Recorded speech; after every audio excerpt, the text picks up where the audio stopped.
Address from the President of the Navajo Nation.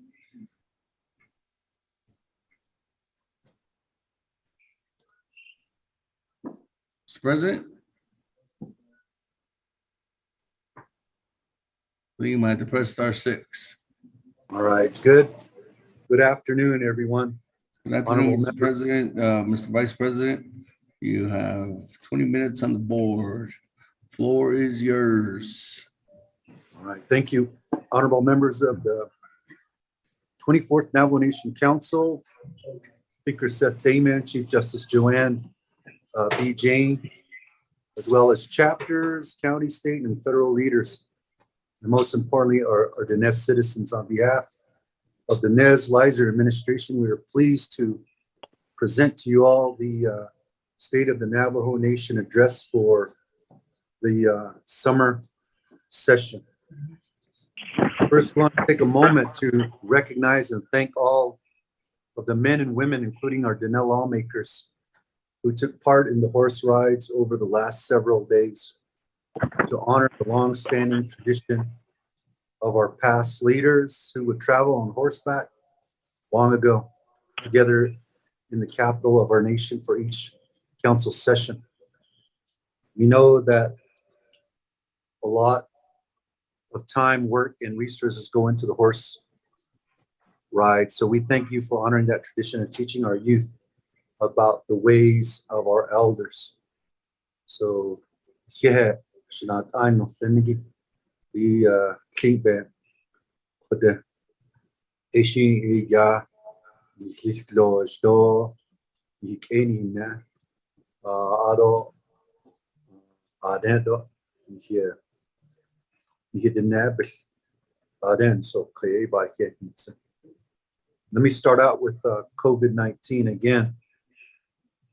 You know, first of all, this morning we came together, Vice President and I, every Mondays at 6 a.m.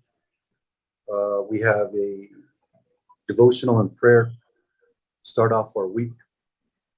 And this morning was the same. Just to let you all know that the Navajo leadership, faith-based leadership, are praying for each and every one of you. And with COVID-19, I know many of our Navajo people have been praying throughout the past 2 years for strength, wisdom, protection, and of course, good health for our Navajo people. We've been through some difficult times, but again, I thank you, council delegates, for your hard work throughout this pandemic, being on the front lines of this pandemic, even before there was no vaccine, with your chapter leadership, with your volunteers to give out food and supplies and PPEs.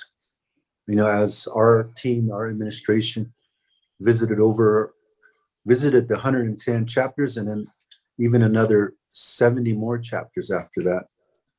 And I appreciate the division directors for doing an outstanding job, and our volunteers as well for being out there, even though it was scary because there was no vaccine. But we recognize that our Navajo people should need to see their leaders out there. It brings comfort to them.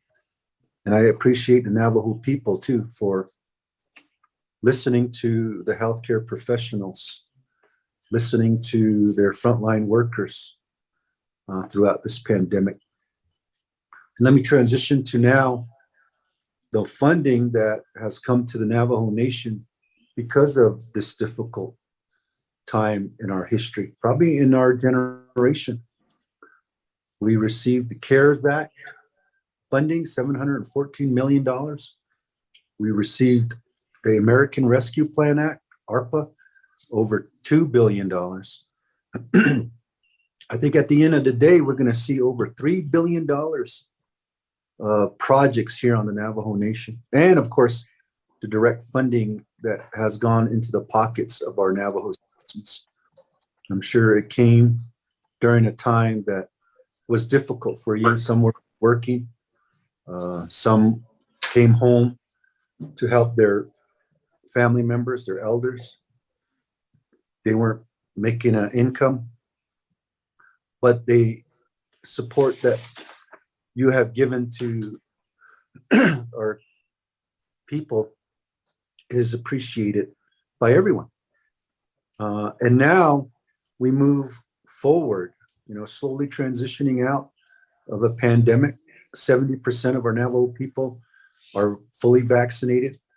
65 and over, our elders, 90% fully vaccinated. We saw an uptick in cases during the July 4th weekend, but we didn't see that many people in the emergency rooms or admitted into hospital. So the vaccine does work, ladies and gentlemen.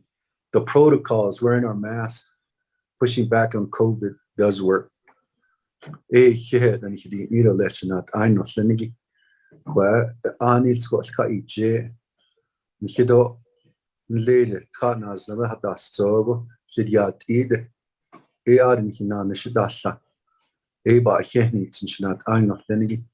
Don't he can he nedo ya hetan zanota.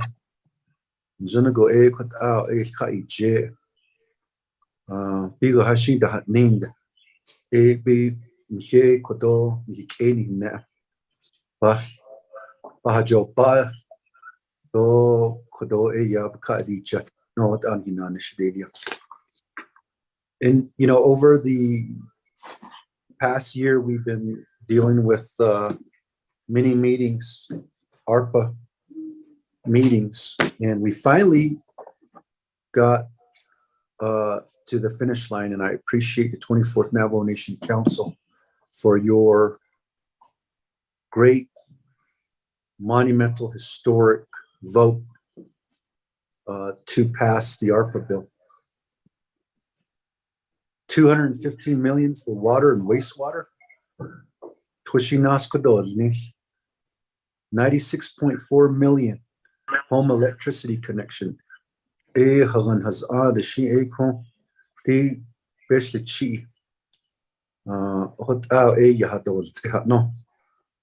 $120 million for broadband.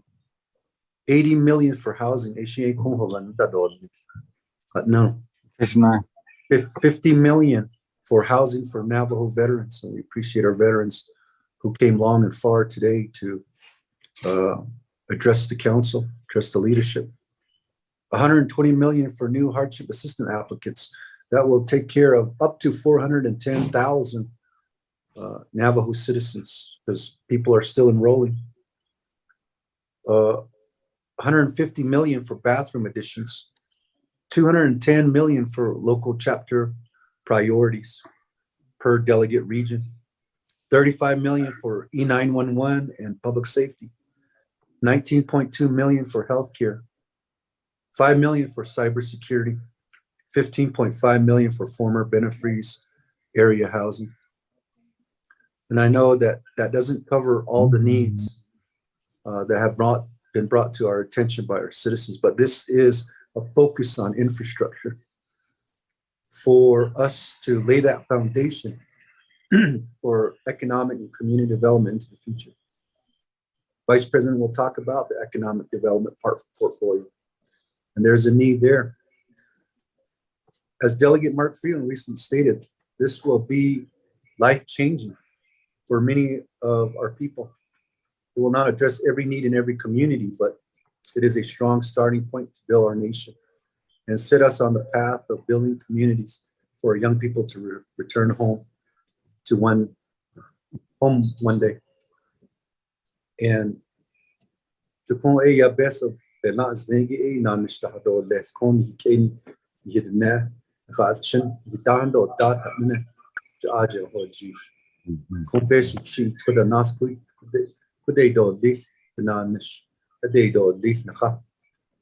Sainlek order Kedahat. Dana Dunson, the Star Dunson, the Navicate of Cow on the Tudo, best cheat that can have that. The Kache ya home, he came in there. The Navicate Kedahat in or less. The Aben Nachicon, Nasko Ega Adailneto Les Anilso.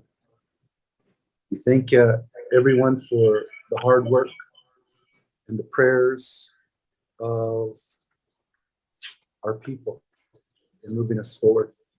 And there's still much to do. There's still plans for senior centers.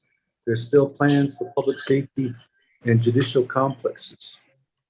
And we just recently approved $4 million, and thank you, Navajo Nation Council, to support our Navajo youth for employment. And our budget season is coming up, and we have prioritized many items that Navajo people address to us. Again, public safety, the missing persons unit. You know, with the public safety and the police department, is reestablishing the Drug and Alcohol Task Force, which is called Proactive Criminal Enforcement Program, PACE, that have been out there doing alcohol sales, intervention, drug intervention. We also have new canine to help with the crime, push back on the crime here on the Navajo Nation. And there is many more to do, and we look forward to finishing off strong with the 24th Navajo Nation Council.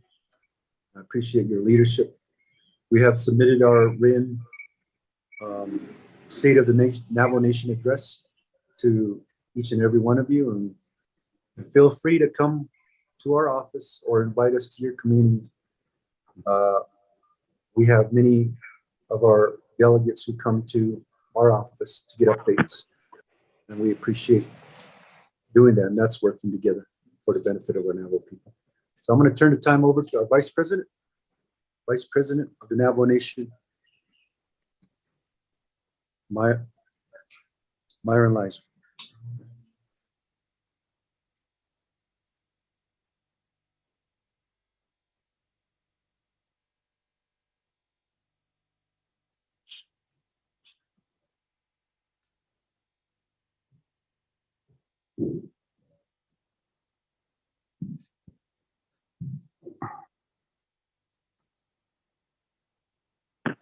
Vice President? Vice President, I can't hear you. Vice President. President Nez. Anybody from OPVP?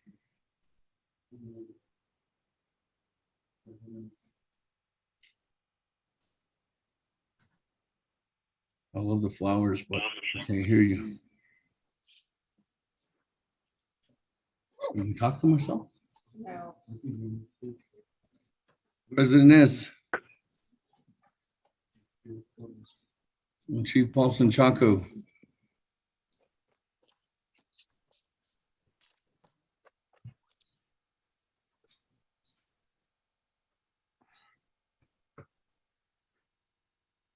I can't hear you.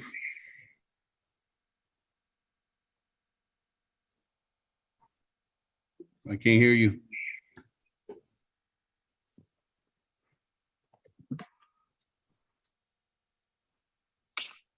President, I can't hear.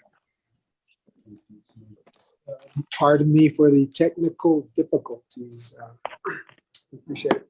Of course, we have to be flexible. So thank you, Mr. President. I'm sitting in the president's chair now. So, but thank you again, 24th Navajo Nation Council. I had to introduce myself. I'm not sure what you all have heard, but we appreciate your leadership. Thank you for that ARPA legislation finally passing the $1.07 billion funding package. Now work begins. But we appreciate all of those and to the water that will be coming soon, to the homes, the power that will be coming as well, broadband, housing for families and veterans, COVID-19 mitigation continually as we're not out of the pandemic, bathroom and addition, E91 public safety, and local chapter priorities. It's these chapters that can make an impact now for true economic development. And we are aware of those viable projects, and we will assist those in prioritizing these these viable projects again. And so it is a little bittersweet that there was no economic development today, but each one of these can lend itself towards true economic development. And so again, all of you delegates who brought money home to your chapters, we will work with you and the Division of Economic Development on these viable projects to, again, be strategic in mind and to be purposeful in heart to bring in business and economic development to your chapters. I appreciate Delegate Freeland in your words. Set us on a path of building communities for our young people to return home one day. Again, true economic development will be needed to retain our people once they all come home. And so we know we want them to be competitive. We also want them to be happy and a life fulfilled returning home. That's all of our dreams. All of our goals is to return home someday. Some now, sooner, more than ever. First, $714 million through the CARES, and now the almost $2 billion for ARPA. And let the work begin. We do need to bring our young ones home. But we also need to bring our professionals home as well. We are making other people, other regions, other municipalities, other tribes very rich. And now it's time that we start working on our Navajo Nation to become all that we can be. We continue to advocate, and we appreciate our veterans, every one of you out there. The new Veterans Service Organization, which was recently accredited by the federal VA. We appreciate our executive director. Pull it out now. So we will continue to build homes. We already have some homes that have been created, constructed, and veterans are living in those homes now. We just need to ramp up our production now. As you know, every project, every opportunity that the nation gets to spend money, when you do it on a mass scale, it becomes more economical. And so we're just on the cusp of unleashing those homes for our veterans and our elders as well. We continue to work hard for those elders. As I mentioned, we look to improve the senior centers across the Navajo Nation as we prepare to request $30 million for this important project. We always support our Navajo youth as well. President mentioned the SYEP, the Summer Youth Employment Program, where with the help of the 24th Navajo Nation Council, we brought $4 million for our chapters to use to hire them during this summer for those summer youth projects and much more. It is our prayer that these youth will be enlightened and inspired in their own future career endeavors. And so we'll continue to gain the support and approval of the 24th Navajo Nation Council to allocate from the sales and $50 million for the scholarships for our Navajo students. So we also continue to mitigate COVID-19 and whatever that looks like in your region, in your agency, in your communities. We all bring our own mitigation efforts to the best of our ability. The leadership, we appreciate President Nez and his stellar and exemplary leadership in mitigating this virus. And what does it look like? What has it looked like in your own communities? We appreciate the prayers of our leadership, the 24th Navajo Nation Council, the executive branch, and also our judicial branch here. We are all witnessing a move of God here, protecting our people, the high vaccination rates and the virus that's seemingly going away.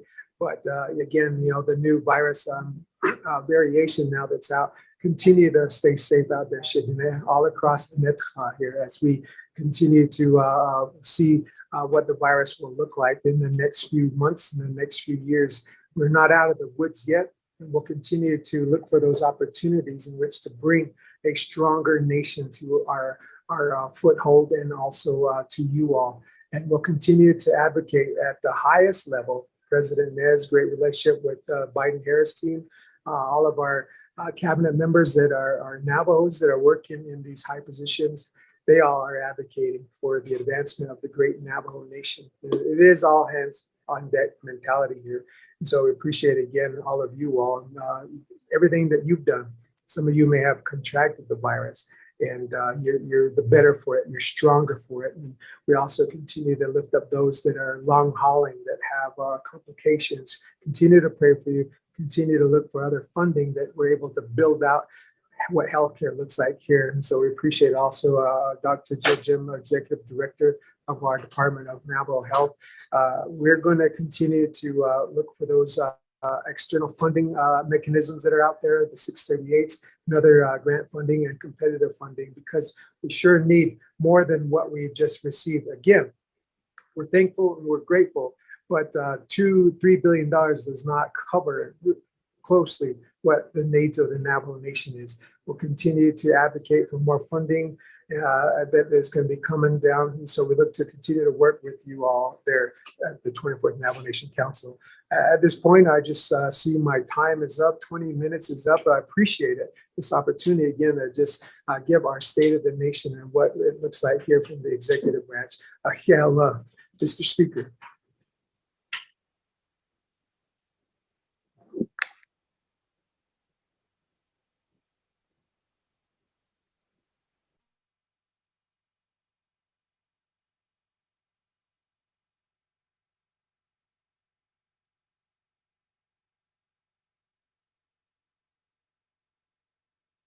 Thank you very much for that, Mr. President, Vice